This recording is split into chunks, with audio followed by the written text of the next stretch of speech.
आप रनिंग करते हैं या फिर आप किसी डिफेंस या कॉम्पिटिटिव एग्जाम की तैयारी कर रहे हैं, जैसे कि एनडीए हो सकता है, सीडीएस हो सकता है, या किसी पुलिस भर्ती की तैयारी कर रहे हैं जिसमें विशेषकर टारगेटेड रनिंग पे ज्यादा ध्यान दिया जाता है। आपको स्टेमिना चाहिए, उसके लिए आपको अच्छी टाइमिंग चाहिए डिस्टेंस के साथ साथ। या फिर आप एक एथलीट हैं जो रनिंग करता है अपने स्टेमिना और परफॉर्मेंस के लिए, पर अभी आप एवरेज परफॉर्म कर पाते हैं। आप ये चाहते हो कि आप इस परफॉर्मेंस को अब एवरेज लेके चले जाओ, पर आप कंफ्यूज हो रहे हैं कि आप कैसे इसको बढ़ाएं। या फिर आप एक आम आदमी ही क्यों ना हो जो ये चाहता है कि मेरा स्टेमिना अच्छा हो, मैं अच्छा परफॉर्म कर सकूं, लंबे समय तक बैठ के काम कर सकूं, मेरी एंड्योरेंस अच्छी हो जाए, पर अब आप इस चीज को लेकर ये दुविधा में हैं कि कैसे इसको लेकर आगे बढ़ा जाए, कैसे अपनी फिटनेस को अच्छा किया जाए, अपने स्टेमिना को अच्छा किया जाए, जिससे आपकी वर्क फ्रंट पर परफॉर्मेंस भी अच्छी हो जाए। तो इसके लिए आज का ये सेशन बहुत इंपॉर्टेंट है। आपको ये वीडियो अंत तक ध्यान से देखना चाहिए, सुनकर अमल करना चाहिए। इसीलिए मैं रिक्वेस्ट करूंगा कि कॉपी पेन लेकर बैठ जाइएगा ये वीडियो पूरा स्टार्ट करने के पहले। इस चैनल पर नए हैं तो अभी सब्सक्राइब कर लेंगे। मैं हूं आपका फिजियोथेरेपिस्ट न्यूट्रिशनिस्ट डॉक्टर अभिनव चतुर्वेदी, रूपानी हेल्थ केयर से, शास्त्रीपुरम रोड, आगरा से। आप जब रनिंग करते हैं तो आपके लिए एज अ होल पूरी बॉडी एक सिंक में काम करनी चाहिए। आपका फोकस अच्छा होना चाहिए, आपकी डाइट अच्छी होनी चाहिए, क्योंकि अगर आपकी डाइट ही अच्छी नहीं होगी, आपको न्यूट्रिशन ही ठीक से नहीं मिलेगा, तो आप अच्छे से परफॉर्म नहीं कर पाएंगे। क्योंकि जिस तरह से एक कार को चलने के लिए फ्यूल चाहिए होता है, ऐसे ही आपकी बॉडी को काम करने के लिए फ्यूल चाहिए। फ्यूल कैसा? खाने के रूप में। उस पर डिपेंड करता है कि क्या आपकी बॉडी को न्यूट्रिशन मिल रहा है, कैसी आपकी एनर्जी रहेगी। यही अगर हम बात करें कि आप अगर रनर हैं तो एक रनर को कैसी डाइट चाहिए, कैसा न्यूट्रिशन चाहिए, तो एक रनर को हाई प्रोटीन डाइट चाहिए होती है, जिससे कि उसकी बॉडी के जो बिल्डिंग ब्लॉक्स हैं ये अच्छे से काम करे, अच्छे से परफॉर्म कर सके। खासकर आपकी जो मसल्स हैं वो मसल्स अच्छे से परफॉर्म कर सके, क्योंकि अगर उन्हें ताकत नहीं मिलेगी तो वो खर्च क्या करेंगी, अगर उन्हें ताकत नहीं मिलेगी तो काम कैसे करेंगी।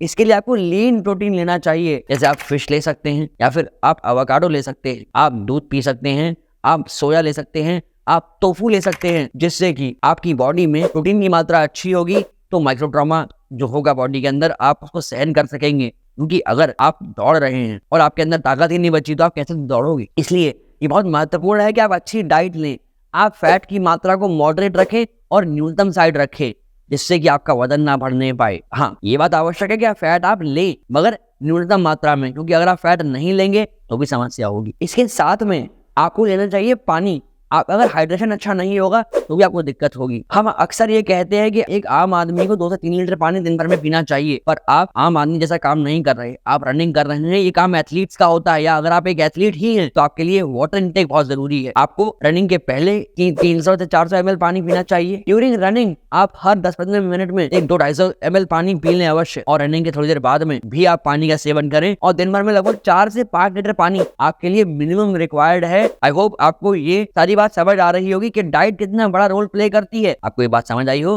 तो इस वीडियो को अभी लाइक कर दीजिए। जैसे कि आपने जाना कि डाइट और पानी कितना बड़ा रोल प्ले करता है आपके लिए, ऐसे ही आपके लिए स्ट्रेंथ ट्रेनिंग भी एक बहुत बड़ा रोल प्ले करती है। क्योंकि अगर आप बहुत पतले होंगे या आपकी मांसपेशियों में ताकत ही नहीं होगी तो आप उनसे काम कैसे लेंगे, आप दौड़ेंगे कैसे, आपके पैर आगे कैसे बढ़ेंगे, आपके हाथ आगे कैसे बढ़ेंगे। इसलिए आपके लिए moderate amount of weight training भी बहुत इंपॉर्टेंट है।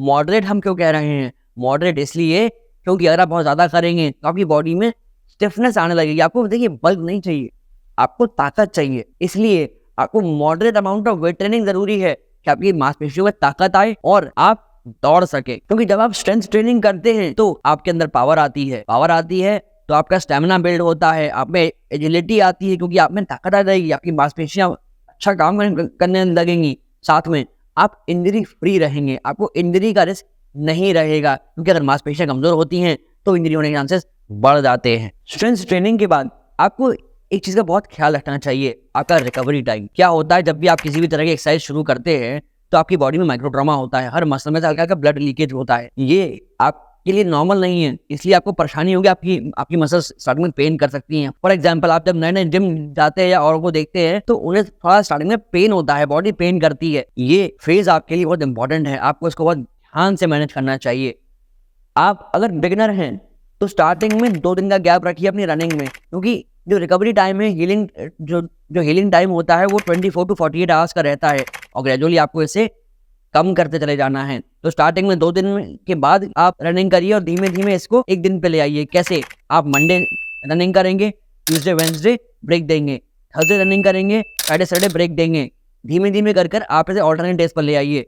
Monday running, Tuesday break, Wednesday running, Thursday break, Friday running, Sunday break. इस तरह से आपका जो रिकवरी टाइम है धीमे धीमे कम होता जाएगा। फिर आप अल्टीमेटली कहाँ पहुंचेंगे? 2 दिन रनिंग, 1 दिन ब्रेक, 2 दिन रनिंग, 1 दिन ब्रेक।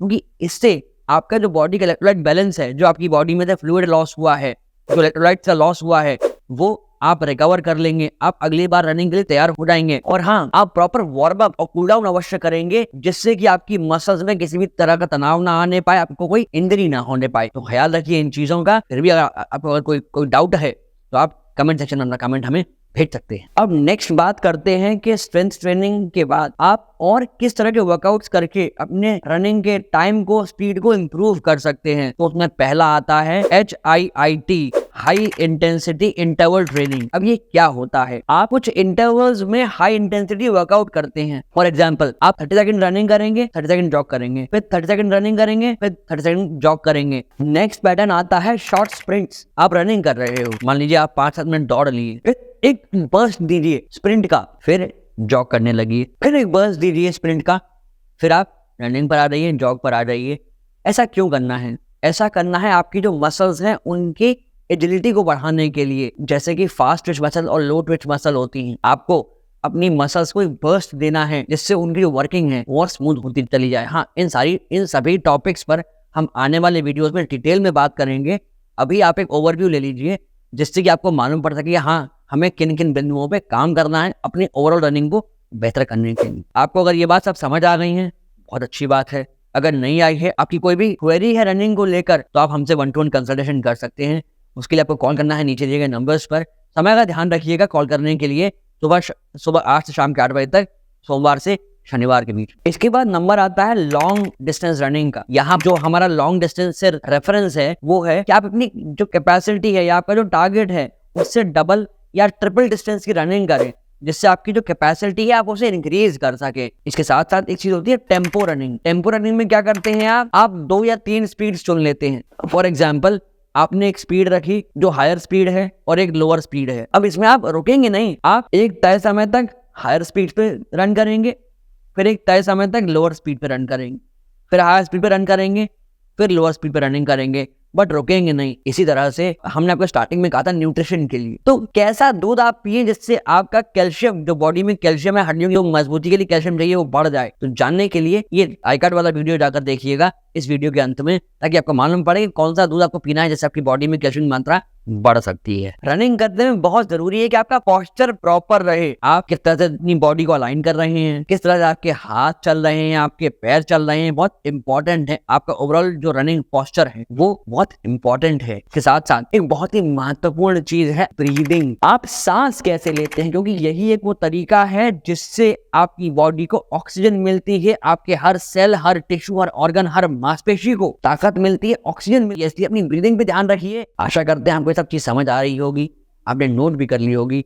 आने वाले समय में इन सारे टॉपिक्स पे डिटेल्ड वीडियोस आएंगे, जिनके लिए आपको अपने चैनल को सब्सक्राइब कर लेना है और अपने कलीग्स को ये वीडियो शेयर अवश्य कर देनी है, जिससे कि वो भी समझ सके कि रनिंग कैसे करनी है, चाहे भले ही वो एक बिगिनर क्यों ना है। आप खुश रहिए, मुस्कुराते रहिए और यूं ही अपनी नॉलेज को बढ़ाते रहिए, क्योंकि आप रहेंगे हेल्दी तभी तो रहेगा ये हेल्दी भारत। रनिंग के लिए हाई प्रोटीन डाइट की जरूरत होती है, वो कैसी होनी चाहिए जानने के लिए राइट वाला वीडियो जाकर देखिए। और स्टेमिना के लिए आपकी बॉडी में एक हार्मोन होता है जो बहुत इंपॉर्टेंट है, जिसे हम कहते हैं टेस्टोस्टेरोन। उसके बारे में जानने के लिए लेफ्ट वाली वीडियो को जाकर देख लीजिए, सभी जानकारी आपको प्राप्त हो जाएंगी। धन्यवाद।